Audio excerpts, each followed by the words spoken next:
Mercedes. Mais c'était pour sa gloire. C'était pour son honneur. Pour son honneur. Ce que Dieu fera dans ta vie, c'est pour sa gloire. C'est pour son honneur. C'est pour que d'autres personnes les touchent au travers de toi. C'est pour que d'autres personnes glorifient son nom par toi.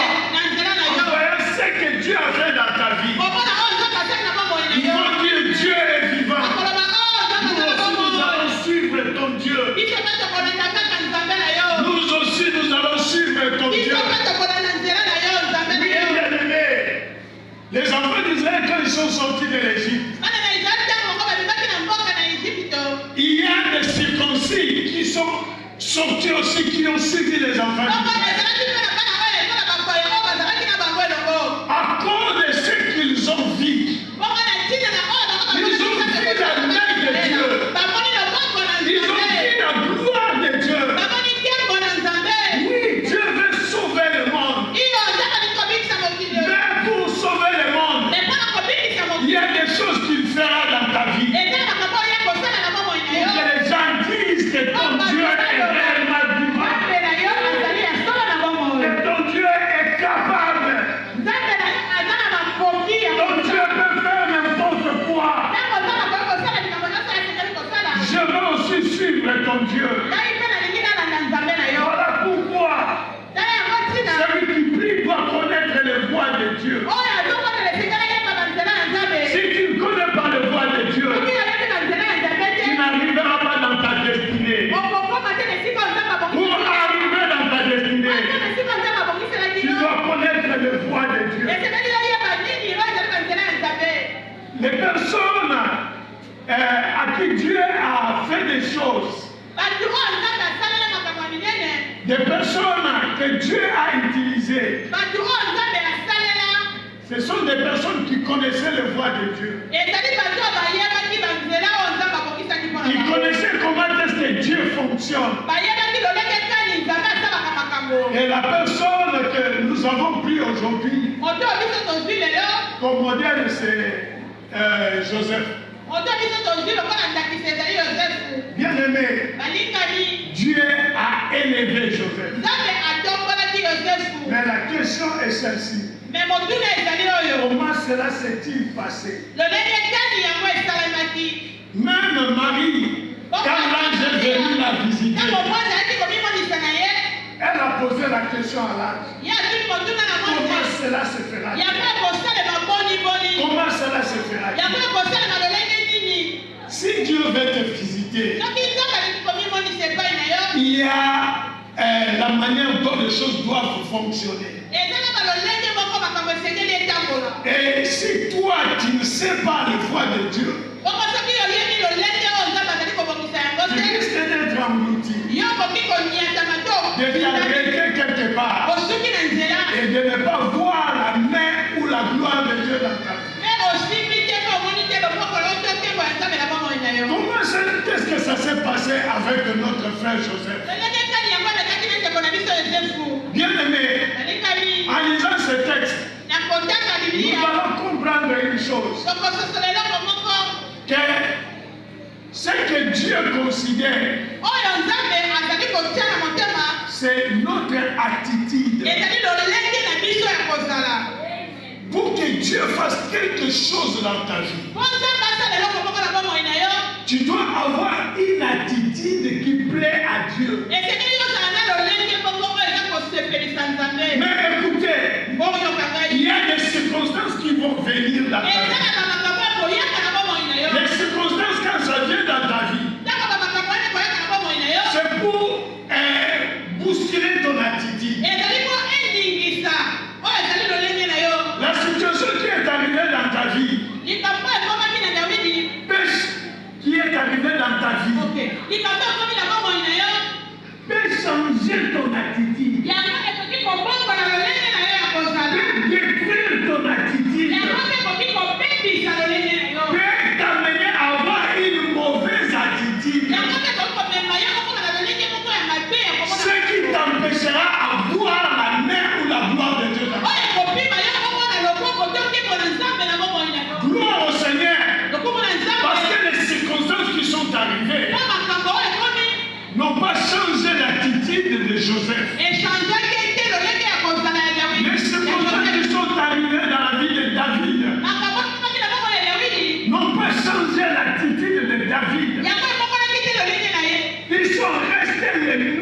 personnes. Les mêmes personnes que Dieu attendait. Les mêmes personnes que Dieu voulait. Mais malheureusement, pour d'autres personnes, quand les circonstances arrivent, ça change leur attitude. Et en parlant de l'attitude, je vais parler de notre cœur. Puisque ton attitude vient de ton cœur. La Bible dit dans le livre de Proverbes, chapitre 4, verset 23. Proverbes, chapitre 4, verset 23.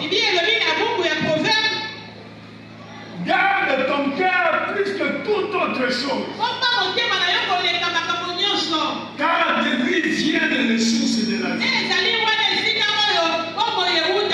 Ton bonheur vient de ton cœur. Ton épanouissement viendra de ton cœur. Ta joie vient de ton cœur. Tout ce que tu connais là, ça viendra de ton cœur. Voilà pourquoi il faut garder ton cœur plus que toute autre chose. Nous sommes appelés à protéger notre cœur. Malheureusement, quand les situations arrivent, c'est notre cœur qui est endommagé. Parce que nous n'avons pas l'habitude de garder notre cœur. La situation qui est arrivée a blessé ton cœur. Et ton cœur est devenu un cœur blessé. Beaucoup de ceux-là qui prient, ils ont un cœur blessé. Un cœur qui souffre.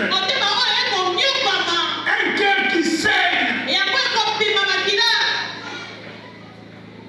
C'est un cœur malade qui doit être soigné. Et si ce cœur n'est pas soigné, ce cœur deviendra amer.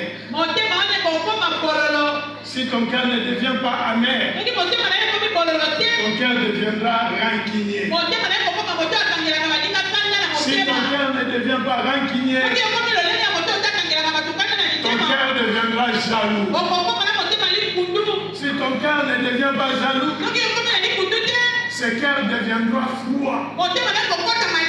Voilà ce qui va arriver dans ton cœur. Parce que tu as laissé ton cœur être endommagé. Un cœur blessé a toujours des conséquences. Ainsi que si vous venez à l'église, vous allez trouver des personnes qui ont le cœur amer. Il y a des gens qui sont ici qui ont un cœur amer.